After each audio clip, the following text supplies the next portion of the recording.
안녕하세요 여러분, 도쿄뮤직입니다. 시작하기 앞서 저는 멤버십 분들 상으로 텔레그램 서비스를 통해서 다양한 분석을 제공드리고 있는데요.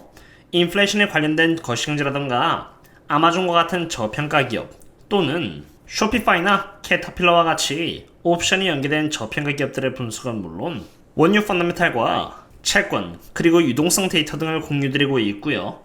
추가로 멤버십 분들 상으로는 이렇게 개별 기업에 대한 질문 또한 카페를 통해서 받고 있는 만큼 최대한 많은 소통을 해나가고 있습니다. 혹시라도 이렇게 저희들과 함께 공부를 해나가면서 탑다운 그리고 버텀업 등의 다양한 방식으로 투자를 이어나가고 싶다면 언제든지 신서학개미 멤버십에 조인하신 뒤 커뮤니티 탭에 있는 링크를 통해서 텔레그램에 접속해 주시면 되겠습니다. 우선 S&P 500의 경우는 어제 0.04% 정도 하락하면서 거의 횡보하는 모습을 보여줬는데요.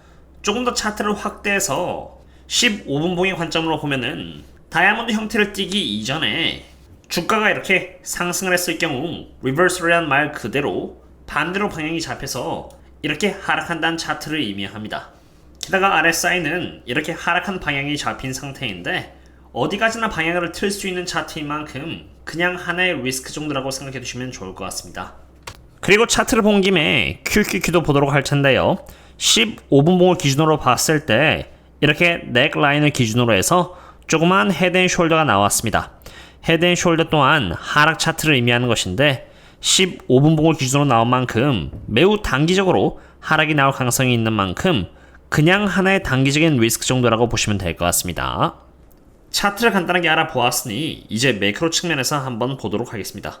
방금 여러 개의 지표가 발표가 되었는데요. 그 중에서 Real GDP의 경우는 2.0%가 나왔습니다. 참고로 컨센은 1.4%였는데 GDP가 2.0%가 나왔다는 것은 경기가 강하다는 의미이며 연준이 해야 할 일이 여전히 많이 남아있음을 의미하는 것입니다. 인플레이셔너리한 부분입니다. GDP를 보았으니 이번엔 US Initial Jobless Claim도 보겠습니다. 보시면은 26만 6천이 컨센이었습니다만 실제로 23만 9천의 결과가 나온 상태로 사람들이 많이 해고되지 않았다는 것을 의미합니다. 사람들이 많이 해고되지 않은 만큼 당연히 실업률에도 크게 기여를 하지 않았을 것입니다. 연준이 꾸준히 말하는 job market이 타이트하다와 일맥상통한 결과로 이 또한 연준이 해야 할 일이 여전히 많이 남아있음을 의미합니다. inflationary합니다.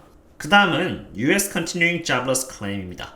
이 경우에는 forecast가 이렇게 보시는 것처럼 1765였는데 실제로 결과치는 1742로 이 또한 사람들이 일자리를 많이 잃지 않았다는 것을 의미합니다.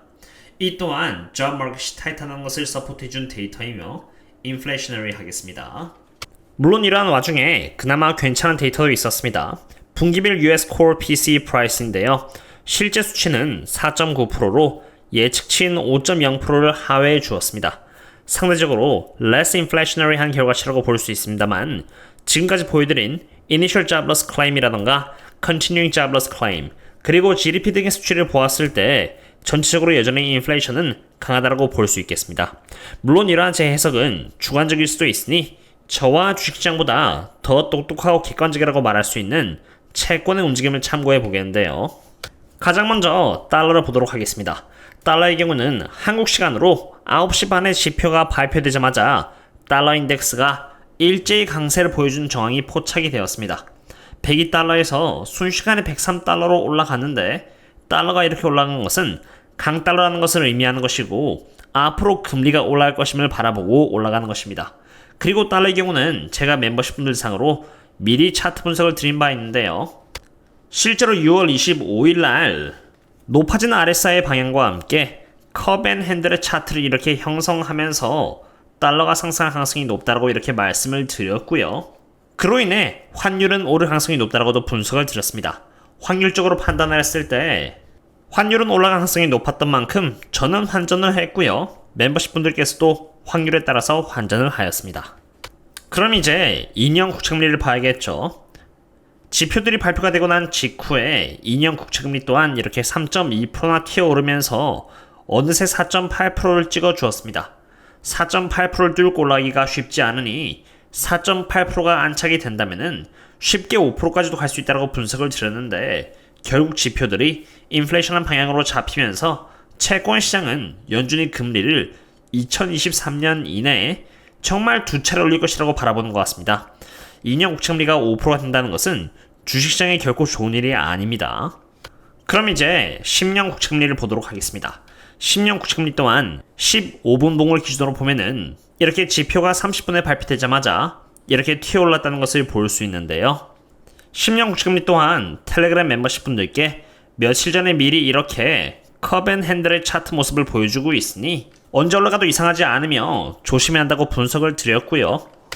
30년 국채금리 또한 이렇게 정확히 컵앤핸들의 형태를 보여주고 있고, 이것은 여기 보시는 것처럼 과거 때 명확히 상승 패턴이므로 국채금리가 상승한다는 것은 채권 가격이 반대로 떨어진다는 것을 의미하는 것이므로 채권을 거래하시는 분들께는 특별히 조심을 해야 될 것이라고 이렇게 분석을 드렸고, 실제로 30년 국채금리 또한 마찬가지로 이렇게 가파르게 오르고 있는 상태입니다.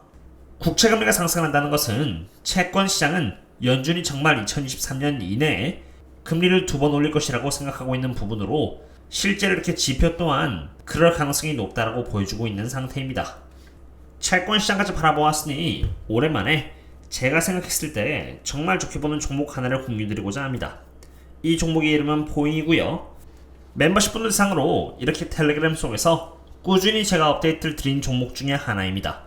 개별 종목들은 텔레그램을 제외하고는 웬만해선 유튜브에 제가 자주 분석드리진 않을 것인 만큼 그래도 오늘 기회를 빌려서 일부를 분석드리자면요. 우선 보잉을 밸류에이션 관점에서 바라보면은 보잉은 여전히 고평가는 아닙니다. 오히려 적정주가 선에서 위치하고 있는 상태인데요.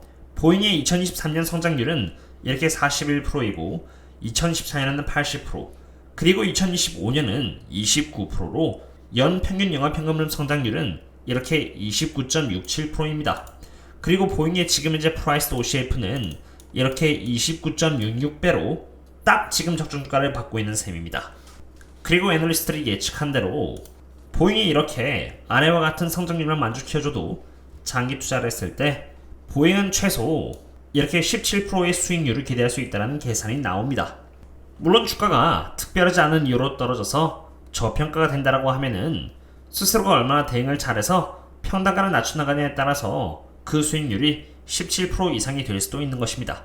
그리고 실제로 그 한 예를 들자면은 보잉은 최근에 이 구간대에 거의 6% 넘는 주가가 하락을 하였는데요. 그 이유는 이렇게 보잉의 납품업체인 스피릿이 파업을 일으키면서 주가가 하락한 것인데, 사실 장기 투자 관점에서 보면은 이러한 파업은 보잉의 펀더멘탈을 훼손시키는 큰 이슈도 아닙니다. 오히려 이런 뉴스로 인해서 주가가 하락한다는 것은 더 저렴한 가격에 보잉의 주식을 모아나갈 수 있는 기회인 셈입니다. 보잉의 경우는 밸류에이션 측면에서 바라봐도 나쁘지 않을 뿐더러 최근 들어서 많은 수주를 따냈습니다. 최근에 있었던 파리스 에어쇼에서 그렇게 많다고는 볼 수 없지만 그래도 괜찮은 수량의 비행기를 인도로부터 수주를 하였는데요.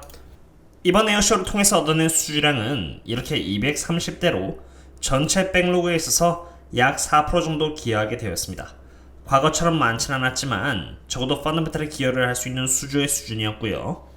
중국에서의 737 맥스의 현황이나 펀더멘탈은 제가 매번 멤버십 분들께 업데이트를 드리고 있습니다만, 중국에서의 737 맥스는 이렇게 81대가 운항되면서 85.3%의 비행기가 회복이 되었습니다. 보잉의 펀더멘탈은 제가 매번 체크하고 있는데 보잉의 주주로서 보잉은 지금 스케줄대로 순항하고 있는 상태인 것입니다. 오늘은 차트와 매크로의 현황을 분석드렸고요. 추가로 제가 열심히 투자를 하고 있는 보잉에 대해서도 소개를 시켜드렸습니다. 보잉은 앞으로도 오를 수 있는 폭이 보수적으로 봐도 충분히 남아있다고 판단이 되고요. 꾸준히 업데이트를 받으시면서 대응을 천천히 해나가고 싶으시다면 언제든지 텔레그램 또한 참고해주시면 좋겠습니다. 오늘은 이 정도로 하도록 했고요. 그럼 다음에 또 다른 분석하기 시작하도록 하겠습니다. 그럼 다음에 또 만나요. See you later.